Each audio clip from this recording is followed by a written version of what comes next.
commemorate the 9th anniversary of the Yazidi genocide.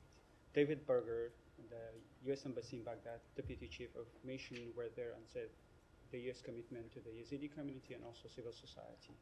It's been 4 years that the Shingar agreement has not been implemented by both the Iraqi and also Iraqi government and the Kurdish government.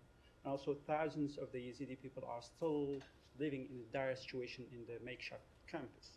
What's this commitment that the U.S. has towards the Yazidi people, and what's your view about the current situation in Shingar?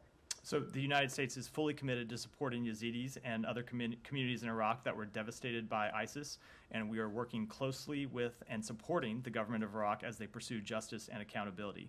With respect to the 2020 Sinjar Agreement, we believe it was an important and constructive step forward. The lack of implementation and the long-standing political deadlock on the agreement are not acceptable.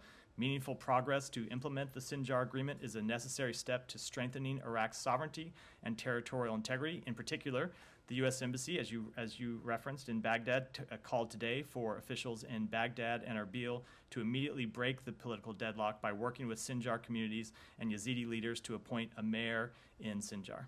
Is there any pressure from the U.S. on the Kurdish and also the Iraqi leaders to implement the Shingar Agreement? I'm sorry, I just Is there any pressure from the U.S. government on the Kurdish and also the Iraqi government to implement the Sinjar Agreement? I think that's exactly what I just said. And then one question about the Iranian female journalists. That Tehran yesterday sentenced 2 female journalists over 4 years. Do you have any reaction to that? We are aware. We're obviously following those cases as we've followed the cases of previous sentences of journalists in Iran. I would say that the Iranian regime's continued crackdown on journalists for engaging in the acts of journalists, oftentimes with baseless and completely discredited allegation, remains a violation of their human rights, something that the world continues to watch. Alex, I've already come to you. Let me go.